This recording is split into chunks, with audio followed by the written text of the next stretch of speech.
Welcome back to the Burn Bag Podcast. My name is Ryan, joined as always by Andre. Andre, happy Monday.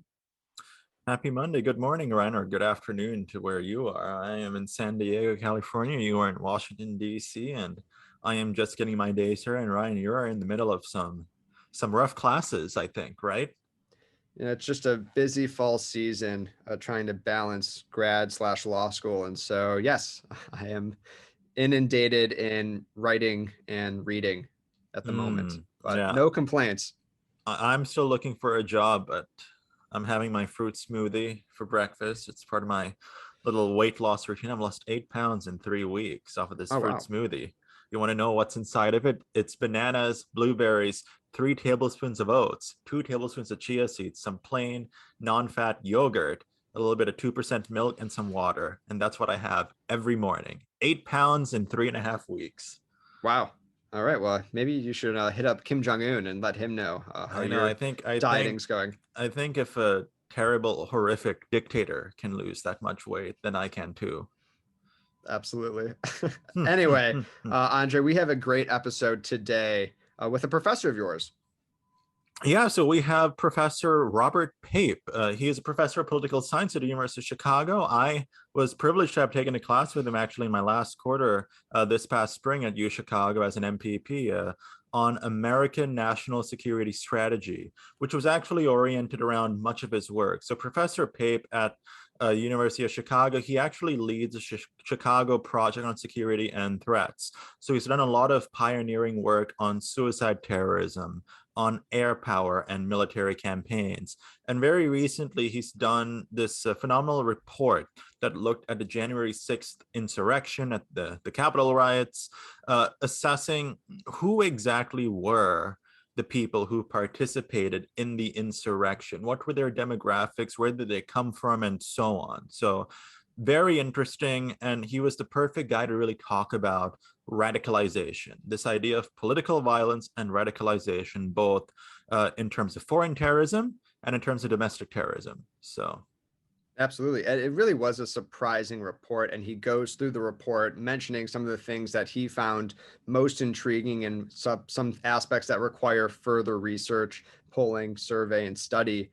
And so, Andre, at least for me, one of the most illuminating aspects was when we talk about radicalization, when we talk about political violence, I think many people around the world initially think of terrorism in the context of Islamic extremism, Islamic fundamentalism. And so he spent a lot of his work, Professor Pape did, studying this very this aspect of political violence. And in so doing, had some very interesting findings as far as motivations, ideologies, and what drives people to engage in political violence, and even the more extreme, such as suicide terrorism.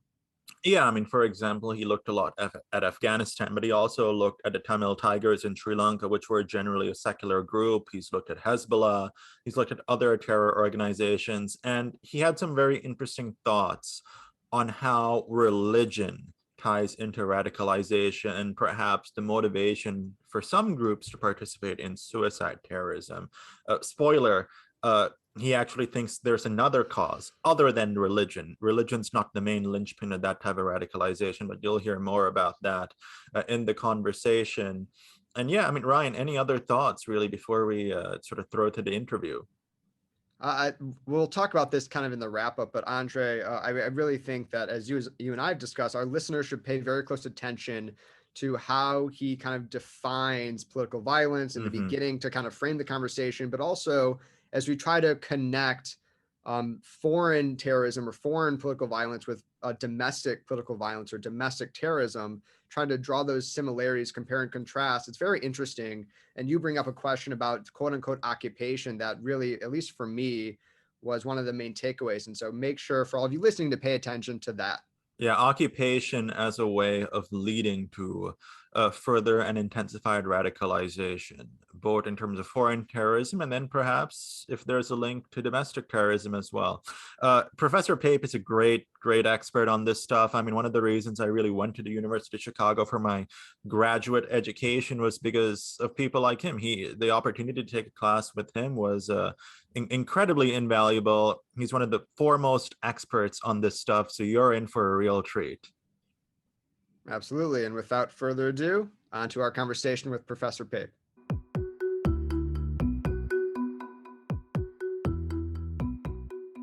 Thank you, Andre. Thank you, Ryan. It's really a pleasure to be on, and it's always a pleasure to see former students moving upwards and onwards. So this is very exciting, and it's what we like as professors to see, the future in front of us. So it's terrific.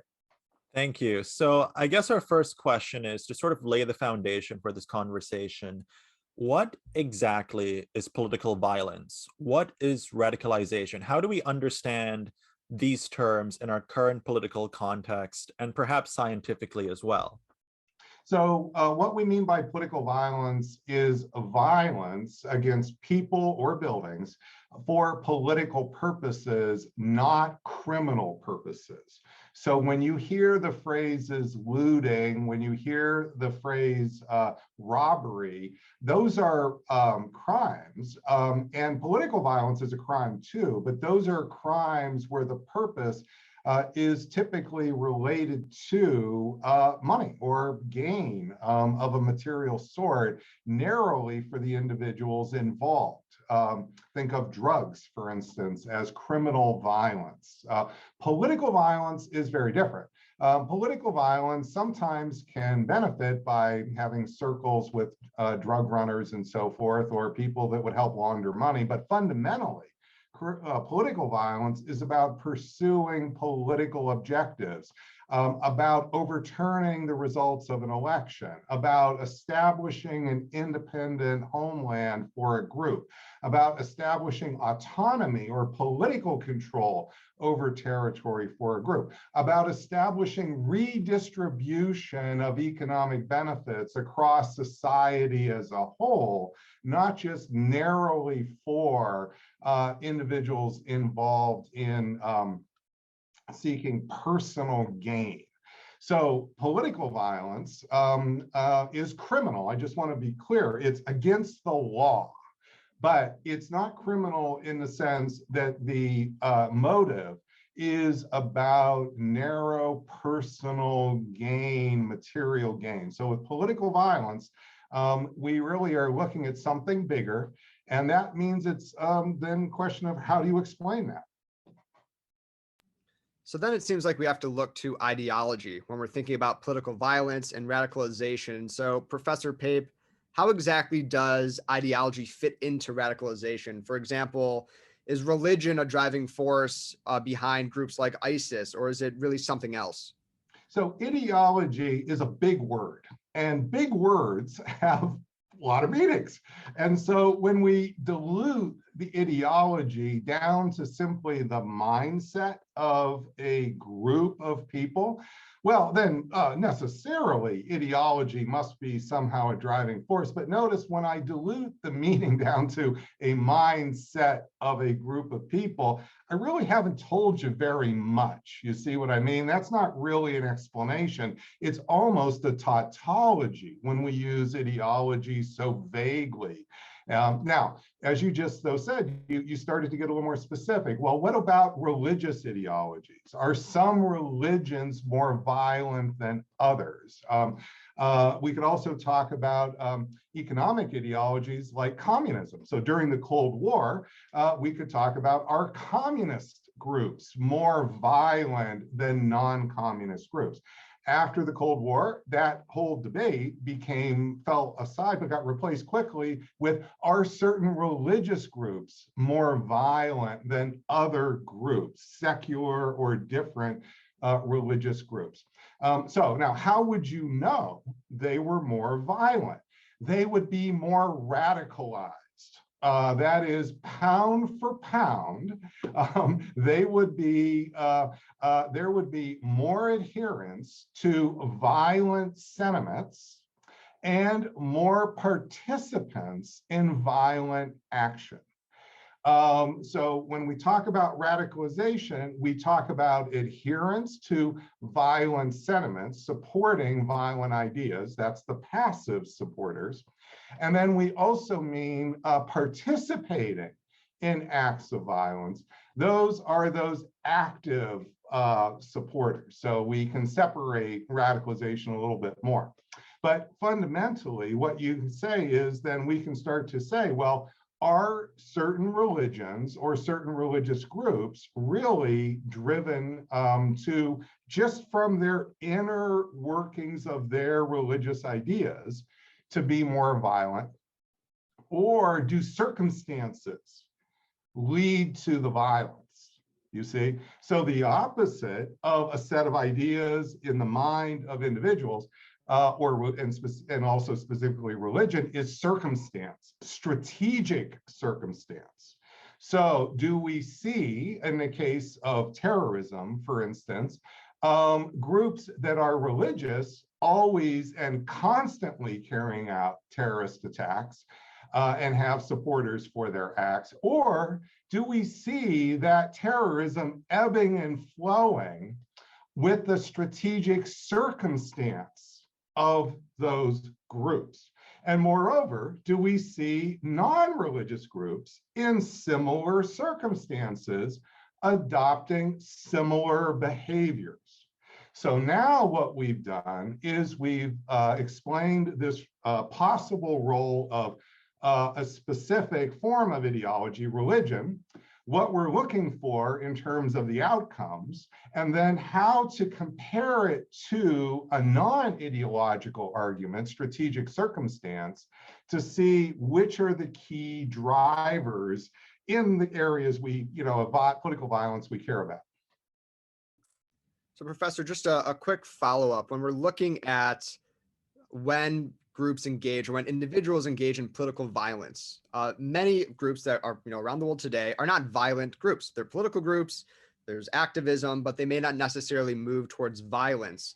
Are some ideologies, some groups, do they first look to violence, or is violence something that is justified down the road, depending on, as you say, circumstances or maybe frustration of activities?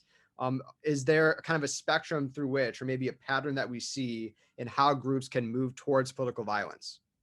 Yeah, so first of all, there definitely can be an escalation of radicalization toward political violence.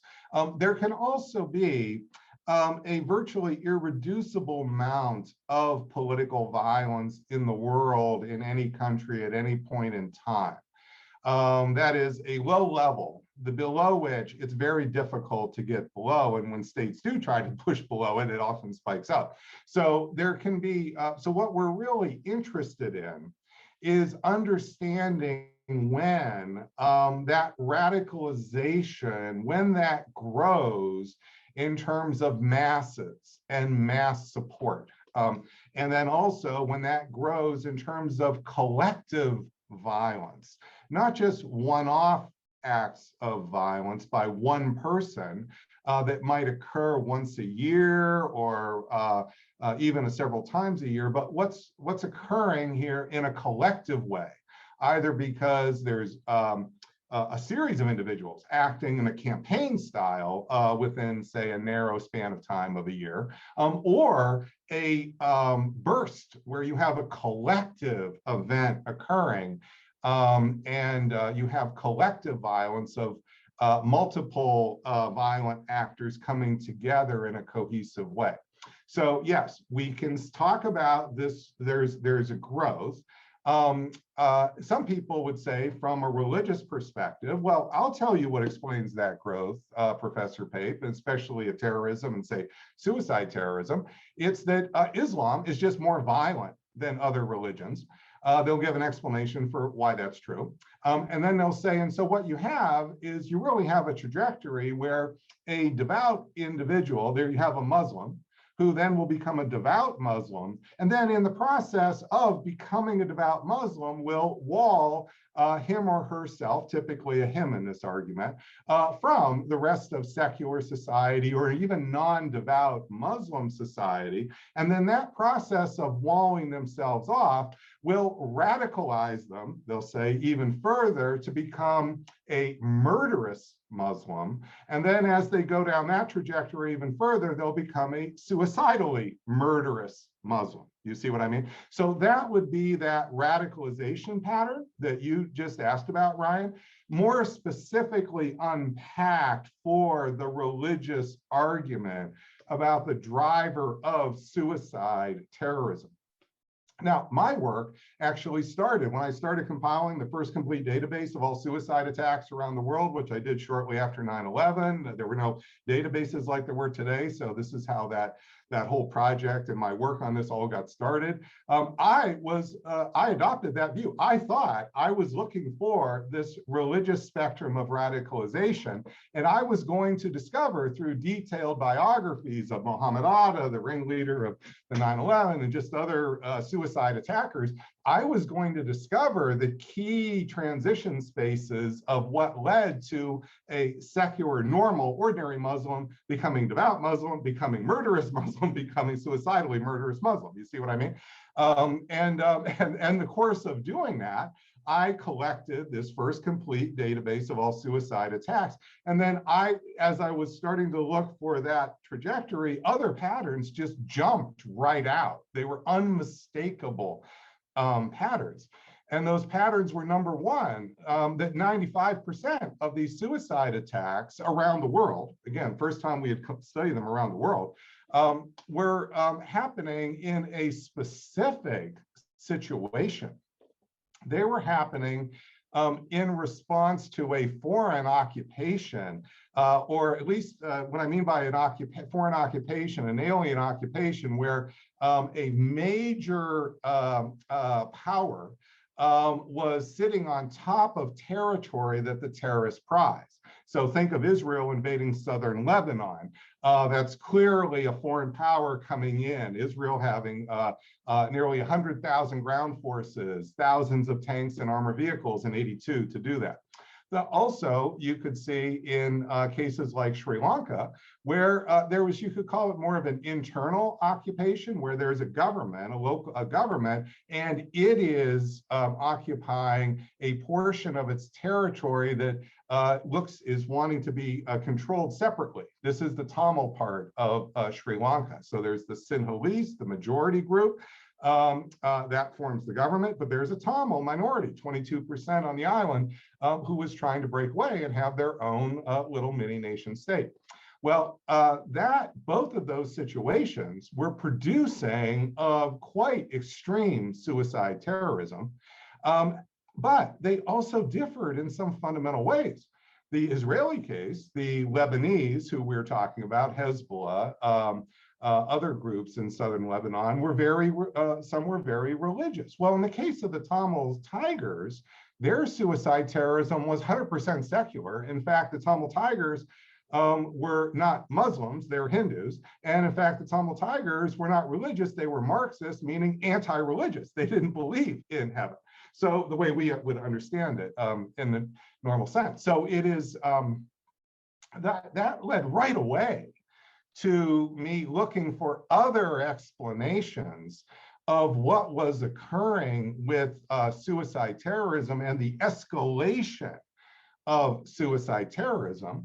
And then it wasn't very far before I started to, and I'm sure we'll talk more about this, make certain predictions about what would happen in certain countries that came true and so forth. But that fundamental way to think about the escalation here, you need to make sure that when we talk about the religious explanation, we compare it side by side with a strategic process of escalation. So you mentioned the Tamil Tigers, and you also mentioned southern Lebanon, and you sort of talk about those as being secular. So, I mean, would you say then that, I mean, the Tamil Tigers, that they had more of a nationalist motivation that sort of played into that circumstance that led to that extreme radicalization of suicide attacks? Yes, I think you can say that the existing argument, the conventional wisdom, was that religion was the key driving force behind suicide terrorism, radicalization, suicide terrorism, and that I'm making an argument that's a nationalist argument. Understanding nationalism to mean that a group of people want to govern themselves. So you could also think about this as independence from other groups. So, but that nationalism is a very different motive force than religion. And it can ebb and flow in particular circumstances where that nationalism is challenged, when the religious argument is more of a constant.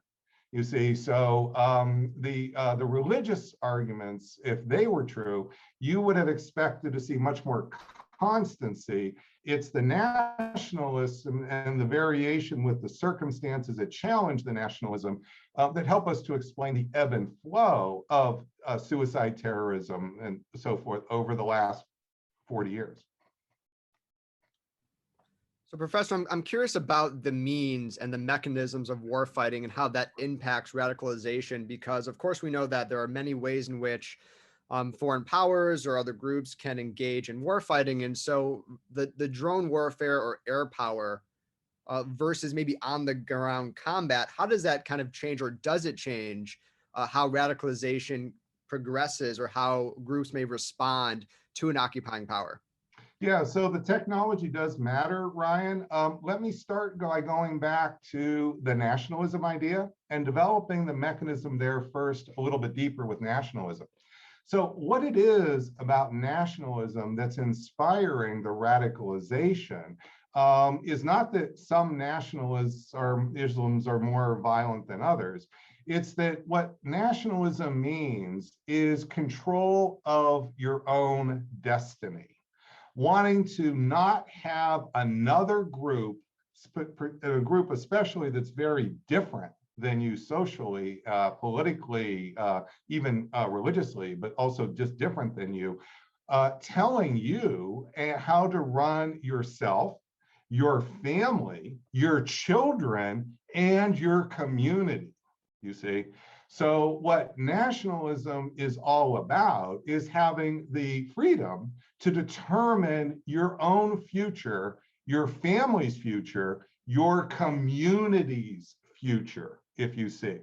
Now, with some technologies of occupation, and armies are the most obvious extreme in this regard, when armies are sitting on top of territory that terrorists prize, what that does is it challenges their nationalist independence, because just by the nature of military power, that army, for whatever reason it says it's there, it might say, well, I'm only here for humanitarian reasons, or I'm only here for X, Y, or Z reasons.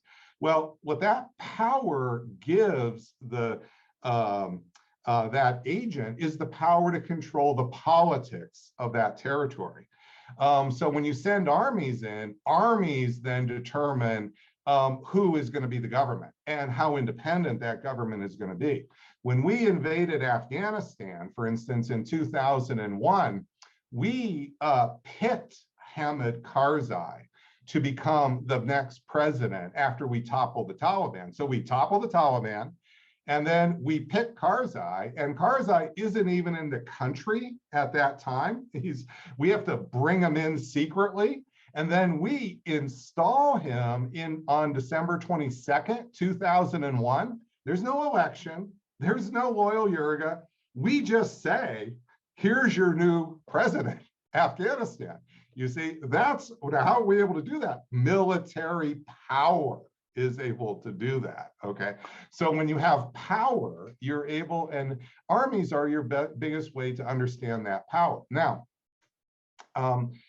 it's also true that armies can do collateral damage, so that's also a factor. So when armies come in, armies are often involved with rape. They're often involved with collateral damage because folks in the army, even when they try to be careful, often are spraying very violent weapons in ways that are killing innocent people. And those happen really quickly, within 15 seconds. That can happen. So the more army you have there, the more collateral damage we typically see. So there's multiple of these mechanisms of the army. Now, air power is a different story. So air power means that yes, you can use force, and you now have to target it and figure out how to target it. But it's much more difficult for that air power from afar to impose political control and therefore social and economic control.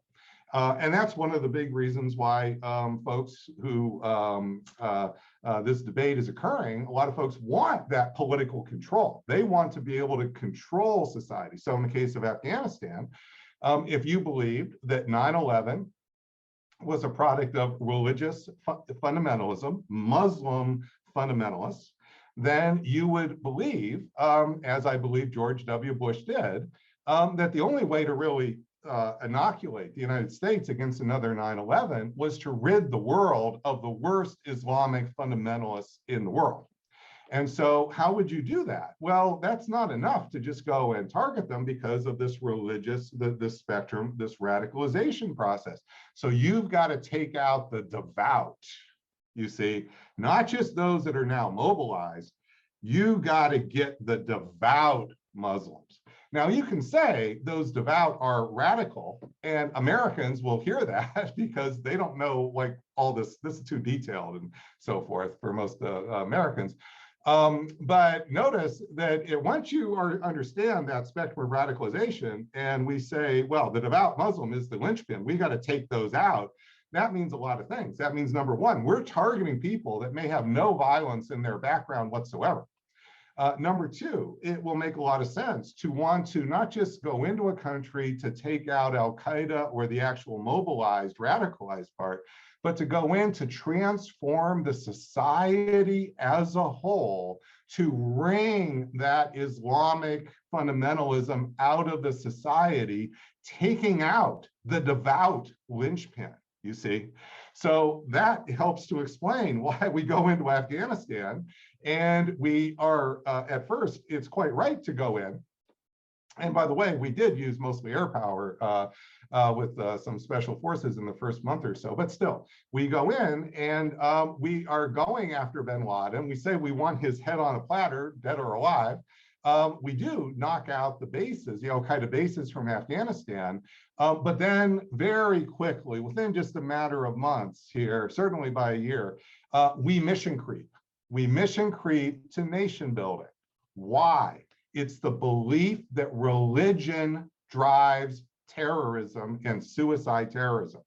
Once you have that belief, you're going down the whole road. There's no way to stop that road of send the army in, reconstruct not just the government, but then the society, because you've got to get rid of the devout Muslim. You see what I mean? And it's because that's the linchpin in the argument of religious radicalization. So it's not enough just to kill already mobilized terrorists in this view. Now, the armies then do that very well. The air power, though, doesn't have that degree of control. So the argument with air power here, the reason I then went a different way is, first of all, I'm explaining that it's strategic circumstance, nationalism driving the problem. Armies are making it worse. And therefore, I predicted that if we went into Iraq, we touch off the biggest suicide campaign in modern times. That happened. And I was one of the few people, if only I don't know anybody else was even saying that, because they all went down the religious road. Well, but air power is different because it doesn't control the government of the other side here and so forth. It doesn't have that same degree of power. Now, if you overdo air power, if you replace mass boots on the ground with mass drones in the sky, vast numbers of drones doing collateral damage that is indiscriminately killing, oh, well, my good, now we're back to mechanism 2, why armies are bad. Okay, so armies are bad for the number one reason I just said, of political control, but number 2, collateral damage. So if you can take out number 1, but if you overdo number 2 here, this is going to radicalize quite a bit. So the argument I make is not that we replace mass boots on the ground with mass drones. The over-the-horizon policy, I've laid it out, the concept of operations in my books, my articles here, is really quite clear about the limited selective use of violence. And it's because we really need to take serious steps not to let to take care of the benefit of drones, as you say, but also not to go so far as to ignore that overuse here, meaning collateral damage, meaning indiscriminate, meaning we don't really know who the target is here. That's what happened in the drone strike in Afghanistan. We did what looked like a signature strike. We just didn't know who the person was, but we killed him and the group around him anyway. That's not a good idea. This is not. It's immoral, but it's also not just immoral, it is counterproductive to our security. And that's what's really important to understand, is that we need to understand that the tools we're doing here, this is not like, well, yes, we'd like to be nice guys and we'd like to be moral, but no, our security's at stake, so we just got to do these bad things. No, that's off. It's security and morality often go side by side. Because when you do things here that overdo, that are indiscriminate in the harm you cause, that can create a backwash against you here, a backlash that comes back to haunt you and hurt your own people. So you talked a bit about that idea of occupation, foreign occupation, driving radicalization, and very extreme cases, suicide terrorism. So now when we turn inwards to our own country with domestic radicalization, your report that came out on the insurrection talked about how a lot of the insurrectionists came from very blue counties, counties that President Biden won. Can we transplant that idea of foreign occupation to America, and how people who are involved with the insurrection view perhaps foreigners, foreign people, people who don't look like them occupying their home counties? So Andre, we may well be able, and that may be really the linchpin to the answer, to understand what's happening in American political violence. I'm not immediately just jumping there, because I want to know more from the bottom up and inductive approach. What is really the driving factors? And partly that's because I have focused my whole career, 30 years, almost all that career, on international polities and politics. And so I'm not somebody who's been steeped in even domestic terrorism really until the last few years. And now it's not that I haven't been deepening there at all. I've done big studies of ISIS recruitment in the United States. And that's been going on since 2015. So 6 years, for most people, that's bigger than some careers. So, but for me, I really want to know what I'm talking about with the facts. And so, yes, but the answer to your question is there may well be. Now, how might that really come about? So there's a lot to tell you about our research here on American political violence. We've studied all the arrests of the now over nearly 650 individuals arrested for breaking into the Capitol, and there were about 800 to 1,000 who broke in. So that's quite a few who have been arrested. And we studied their demographics. We studied their the motives that they have with respect to Trump and how they relate to Trump's encouragement and so forth. We've also done national surveys of nationally representative surveys of insurrectionist sentiments in the United States. And we've done multiple of each of these. And what we are discovering is that, first of all, that 1,000 who broke into the Capitol, they are not just reflecting a portion of the 30,000 who were in Washington, D.C. as well, but they are reflecting millions and millions of American adults who share these insurrectionist sentiments. Now, just to give you some tidbits of examples here. So we did a big survey in June after you left class, and it was with NORC, which is one of the most respected polling agencies on the planet, and used the highest standards of polling, which is a probability sample within a nationally representative sample. So NORC has a national sample of 40,000 Americans, American adults, who reflect 258 million Americans. That 40,000 is a national sample, and it's on dozens and dozens of variables. And then you draw a probability from that here. And so we did probability here, taking random draws of about 1,100 people from that nationally representative survey. So this is the highest standards of how you would get an answer, and then say, well, how does that equate to the public as a whole? And we asked very specific questions. We asked in our June survey, do you think that force is justified to restore Donald Trump to the presidency? We also asked, do you think Joe Biden stole, not have doubts, but do you think he stole the 2020 election and is an illegitimate president? So we asked very specific questions about the insurrectionist sentiments. And we discovered that 21 million people hold both of those beliefs. The equivalent of 21 million hold both of those beliefs. We just published a thing in this conversation. If your viewers want to go to the conversation, they can link to a detailed study of this, or on our website. But what that is now there's also a range in that survey. The survey is a plus or minus 4% margin of error. So what that means is that 21 million could be as low as about 10 or 11 million adults, or it could be as high as 31 million. So that is the 95% confidence interval. So that is really worrisome. That's not a small number of folks who would share those radical sentiments, if you see what I mean. That does not mean that that's the size of Trump's army, okay, also. So think about that as those passive supporters who are radicalized.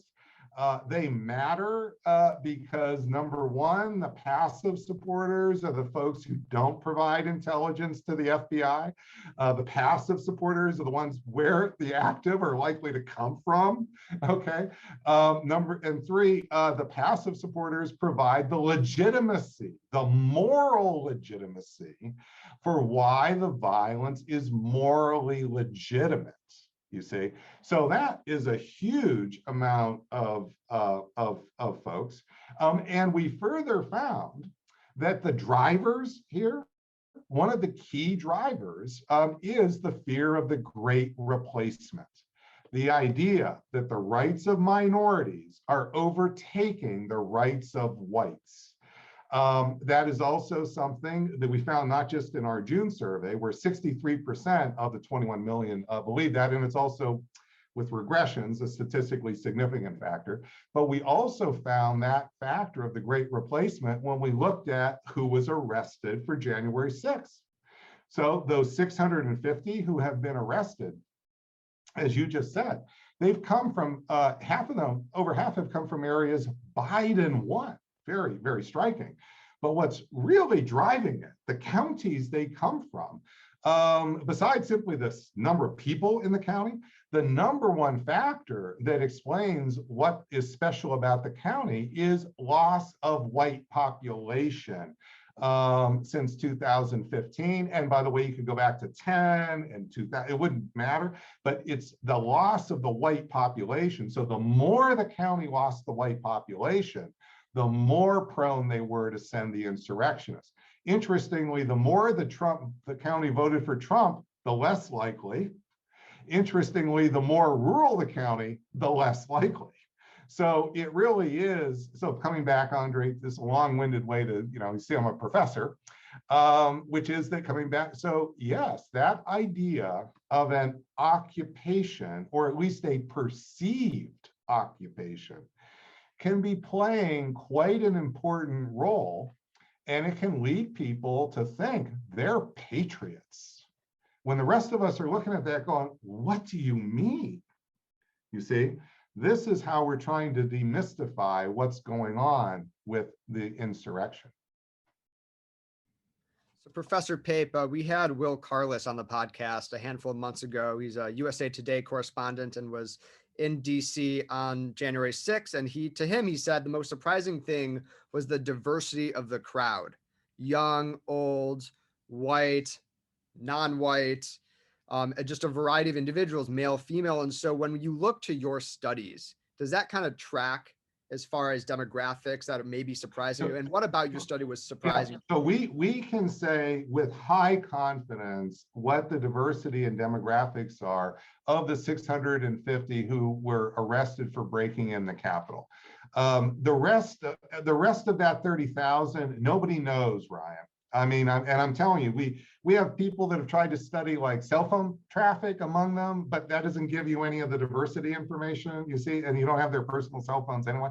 So the fact of the matter is, our best slice are the people who are arrested. And what you see is that you see that 94% of the people who are arrested are white. 94% of the people who are arrested are white. Now, that's not 100%. But that's the percentage who are white. And we mean non-Hispanic white. So we mean it as white Caucasians, the way people understand that term. 86% are male. So again, it's not 100% male, but it is overwhelmingly white and male. Where the surprising diversity, now, if you study past right-wing extremists and terrorists in the United States, that would be about the same there too. Where the diversity comes in is not on their race or their gender. Where the diversity comes in are right off the bat their age. So one of the key things we discovered is that the average age of those insurrectionists is 40 to 41. It's like 40.5. So I'll say 40 to 41 years. And that's a really robust number now with 650 N. And that is very different, where the average age of previous right-wing extremists, like, by the way, many violent actors, is under the age of 30. So that's a whole generation older. And it's not like that generation is somehow bigger. It's not a function of that. So it's a very, very different in that regard. Also, in socioeconomically, half of those individuals are either small business owners or coming from white collar occupations like doctors, lawyers, architects. So this is very accountants. This is very different than we're used to. Only 7% of that population that were arrested were unemployed, almost the national average at the time. So this is not what we're used to thinking of as these right-wing extremists, skinhead gangs. That's not being represented here. This is not a. This is very different. This is a much more mainstream, normal America than we're used to seeing in our violence in America. But unfortunately, I'm more used to seeing overseas. You see, this is the kind of mainstream that I study quite a bit, and I'm less surprised about than seeing it here. And then another striking feature is of those who are arrested is that only 14% are members of militia groups like the Oath Keepers or extremist groups like the Proud Boys. For all the attention that the news media has given to those militia groups, they're only 14% of this pool. They are not the storm. The storm are the 86% here who are not militia group members. That's what made this an uncontrollable riot that the Capitol Police could not control. And that's the missing part of the story that we need to really stress here. This is much more mainstream. And it's coming from those counties where white population is declining. Even though, so what you're seeing is a picture that looks very much like a picture here where think of it as you might think of it as like either revolutionary patriotism or white patriotism. I'm not sure. I don't want to settle on a term just yet. Because I want to do more of this empirical work, much like I did after 9/11, by the way.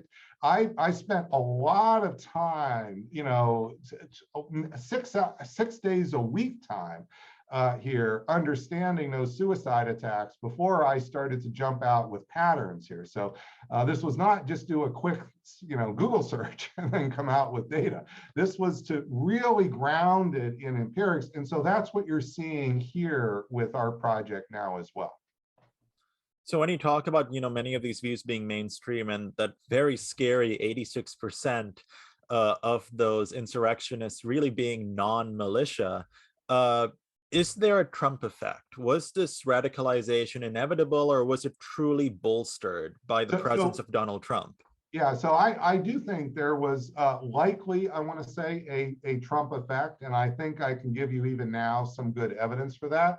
I just want to say that what we're seeing in that pool of those million of the 21 million with these insurrectionist sentiments in the country, think about that as likening it to kindling in a dry forest here on the West Coast that needs a lightning strike to touch off. Or think about it as there's an iceberg and the 1,000 who broke into the Capitol are the tip of the iceberg above the waterline. But we're now able to, with our sonar, so to speak, to see the whole iceberg under the waterline, which, as you'll remember, was a problem in the Titanic from the movie. They can't see what's under the water. So it's really important to understand that this is why the social science and the facts that we are doing is so important. It's to really try to understand the full dimensions of that problem. Professor, you have studied radicalization and political violence at a time where we've seen no social media to just an abundance of social media. So I'm curious as to your thoughts on technology's influence in radicalization and political violence, and of course the internet as well. Is it inherently easier to radicalize given the presence of technology and the ease of communication in social media? I'd say that it's easier to radicalize long distance with technology, and I'll explain why I say that. So we have studied since 2015 ISIS radicalization inside of the United States. So era 9/11, we had 19 hijackers radicalized overseas who broke into the United States through actually legal holes in our immigration system to do the 9/11 attacks. They broke it. They were not Americans or born here. They came from outside. What happened with ISIS perpetrators, hundreds of them actually, is they were radicalized in the United States. How were they radicalized? ISIS, the overseas group, was producing videos and using the internet to jump over our immigration system to radicalize them right here in our homes. But why exactly did that work? And why did it have roughly the numbers that it had and the composition of the pool? Well, this is the area of our project. We've already had some papers published on this, so people search my name, they will find some of this. But the bottom line is what we have discovered is that what ISIS did was they went more deeply into the power of narrative. What they did was they understood or they stumbled upon the idea of imagined role play. When you go to a movie, when someone goes to watch Wonder Woman, or we go to watch Superman or Batman, we often find ourselves imagining ourselves in the role of the protagonist, jumping through the window to save the person, or as Wonder Woman does, defending the others with with her shield.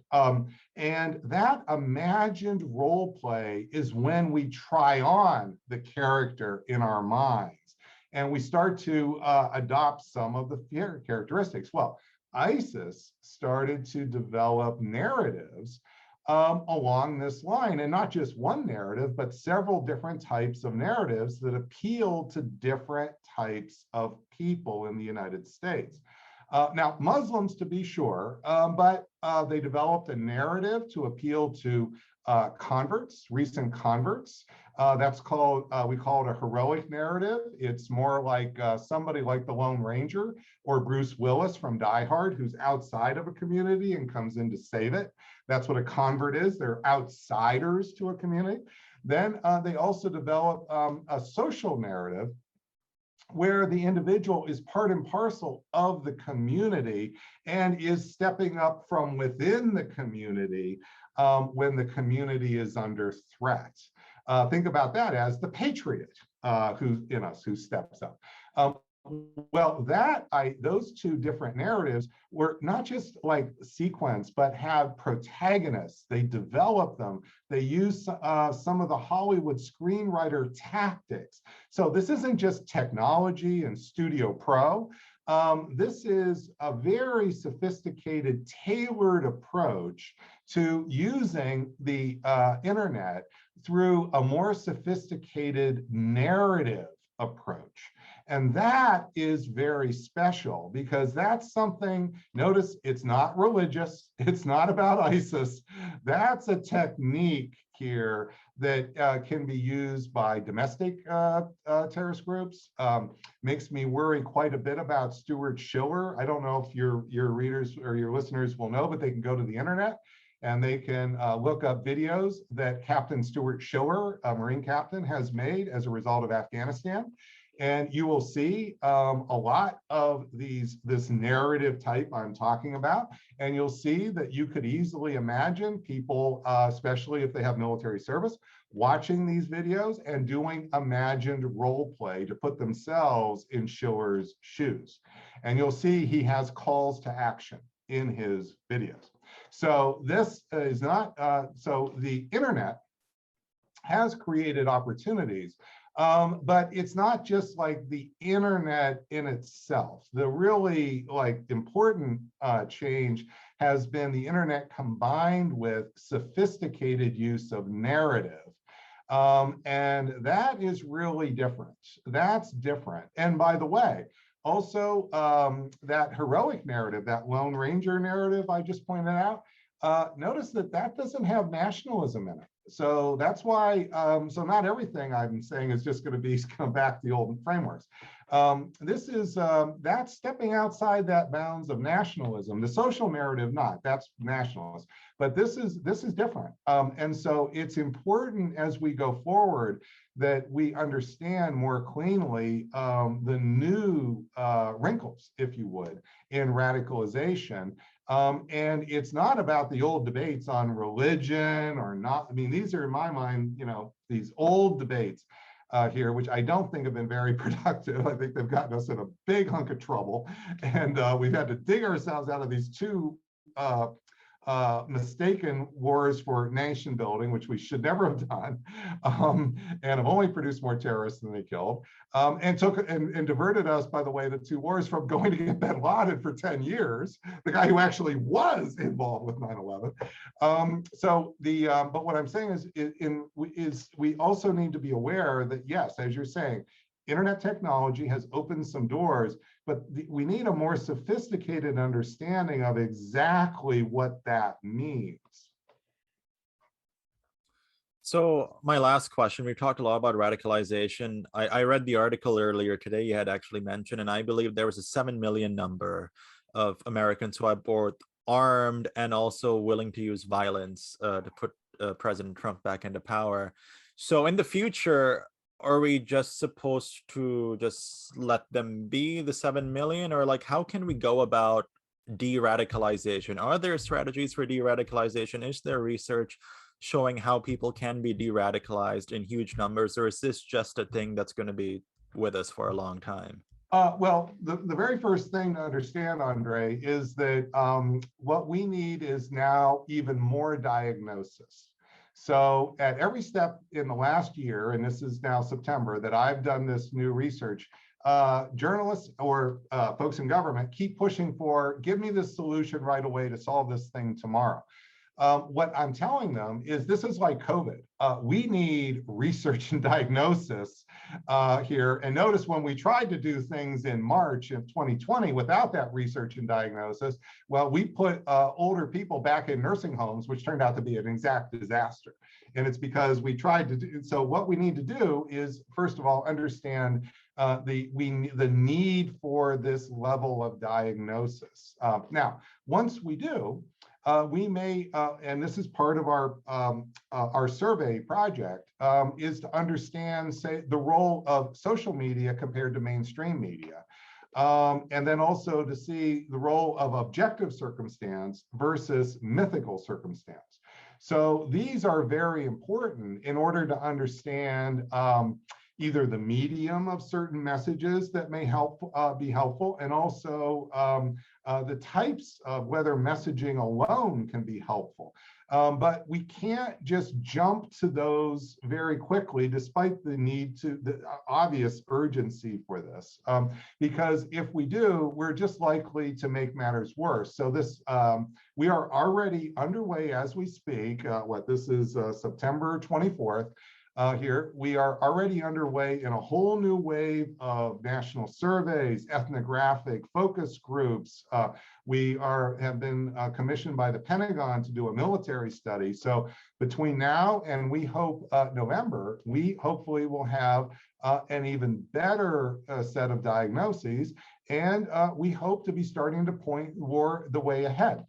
One thing we discovered in our June survey that I didn't mention in the conversation piece is that we discovered that those 21 million, they are far more favorable to local government than they are to the federal government. And that was a bit of a surprise because we were expecting them to be more like opposed to government overall. But it is more than whether it's a surprise or not, it's about opportunities for the future. So what that may mean is that local mayors may have an outsized influence on the future of this movement. And that's something that we are going to be stress testing again. And we want to see if those results hold up, because then we may be able to do things like work, we hope, with, say, something DHS on a more multi-level government approach. So now that is going to take more work, but think about that as like the kind of testing we're doing in COVID, where we not just interested in symptomatic, but asymptomatic, that is under the waterline. We're not just interested in like getting a vaccine and give it to me hard, give it to me fast, but shouldn't we do some vaccine trials? You see, so if you kind of use COVID as your benchmark, you'll see that we're going down almost exactly the same path of science. And it is this approach that is really going to give us our best chance of understanding who we're dealing with and coming up with policies that may do more good than harm. Well, what a great pathway towards, diagnosing this problem and also setting up to be treated. Professor Pape, thank you very much for a fabulous conversation on a variety of topics related to political violence, radicalization, and also de-radicalization. We really appreciate you coming on today, discussing it. And we'll certainly have your work, CPOST work, and the polling, the June 21st polling links, so everyone listening can check it out and check out your other work as well. Once again, Professor Pape, thank you. Well, thank you, Andre. Thank you, Ryan. It's been a pleasure, and I wish you all the best in what I'm sure will be very bright futures. Thank you very much. Thank you.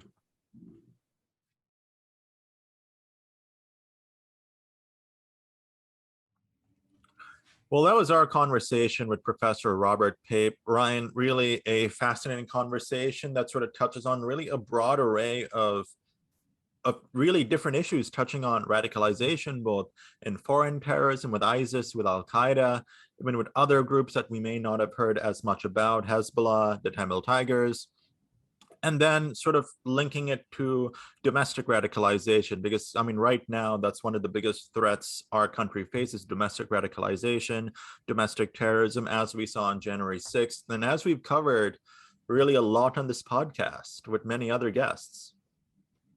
Yeah. So again, Andre, one of the main purposes of this podcast is to analyze and assess foreign policies and national security practices of the United States and also other countries around the world. And through Professor Pape's work, he has kind of uncovered how occupation has influenced radicalization, how U.S. efforts abroad and maybe other countries' efforts in countries around the world lead to radicalization or increases in political violence. And so it really is. His work in this conversation kind of underscores the impacts of policymaking in the United States and also countries around the world, and how that has domestic implications both in those countries, but also here in the United States. Yeah, especially, I mean, when we look at occupation as relevant to Al Qaeda, right? Like the US presence in the Middle East after the Persian Gulf War motivated radicalization in Al Qaeda and so on. And we've sort of seen the same thing play out in terms of foreign terrorism, especially in the Middle East. But then linking that theory of this idea of occupation by a foreign power to the demographics that Professor Pape really touched on, with regards to the insurrection, the fact that many of the Capitol Hill rioters came from Biden blue counties, came from counties that saw a significant reduction in basically white folks. That was very interesting, right? Because you can tie that idea that, like, okay, perhaps these outsiders are coming into our country, quote unquote. And that's what motivated them to go to the Capitol. So I think that's a very interesting insight. Of course, Professor Pape did not necessarily confirm that theory, but further investigation into that theory would be really interesting, and I think would, really bring out some interesting findings. Without a doubt. And I want to hone in on a couple important statistics or findings from the study. The first being that half of those who were arrested for the January 6th insurrection were small business owners or white collar professionals, which is very different from other sorts of acts of political violence we've seen in the United States. They were also older on average. They were between 40 and 41 years of age, where we typically see younger individuals engage in this. And so I think that's when you engage in these more qualitative and quantitative studies of these events, just outside of the typical reporting, you begin to see a more holistic picture of what's actually occurring. And so in trying to study this and understand it, and at the end of the conversation, we talk about how do we de-radicalize individuals, and doing this type of work is the necessary step in order to kind of move individuals. Yeah, exactly. You investigate it in order to then de-radicalize people. And so I think that Professor Pape's work, both now and into the future, will be crucial on top of other works of other scholars and policymakers in order to kind of ensure that we don't see an event like this occur again. Yeah, and of course, I mean, I think the one thing that really stood out to me in the report, of course, when I first read it earlier in the spring, was that it wasn't necessarily the economically downtrodden who were rioting, right? These were people who, I mean, many of them were middle class. Many of them were middle class. They were primarily motivated by the idea that, like, okay, we do not want America to be a diverse country. And I mean, I think Professor Pape's observation on the diversity of the Capitol Hill rioters contrasted quite a bit with our conversation with current USA Today reporter Will Carlos, who was actually at the insurrection. So I think it's very interesting. I mean, those were two different perspectives, two different views, one who was on the ground and one who's been doing like a lot of that, very more formalized research, but very interesting, I think, especially when you look at the demographics. Without a doubt. And again, these conversations are not only important when we're trying to understand some, deep problems within this country, but also problems that are occurring in other countries around the world. But more so, it kind of shines a new light on events like this. We've heard a lot about the January 6th insurrection. We're trying to have a more academic type of conversation in this sense in particular, just because the conversations you and I have had on the podcast, Andre, have been with reporters, have been with policymakers, have been with government officials. And so getting a more research-based approach to this, I think, has been very valuable in kind of trying to dig deeper into the whole kind of concept of political violence in the US and this idea of domestic terrorism.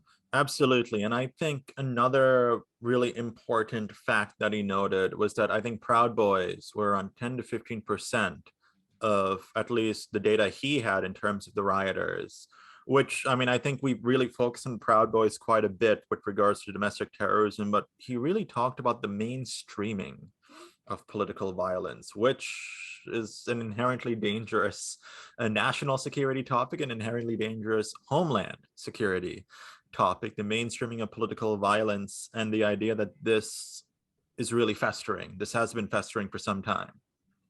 Yeah, and this is certainly an issue that we are going to keep investigating, bring on individuals to talk about all these different perspectives and different professionals to provide the different kind of areas in which we can analyze it. But again, Andre, really a fantastic conversation, one that has a lot of takeaways and a new kind of perspectives on this issue. Yeah, and folks, this is going to be the first episode of a new brand of a series of episodes that we're going to be doing called The Opening of the American Mind, really trying to foster these intellectual conversations, but make sure that these intellectual conversations are still accessible to folks like you, to ensure that you understand what we're talking about, that you're not just sitting clueless in class per se during one of these interviews, that you have access to understanding this research and these phenomenal experts, these phenomenal minds.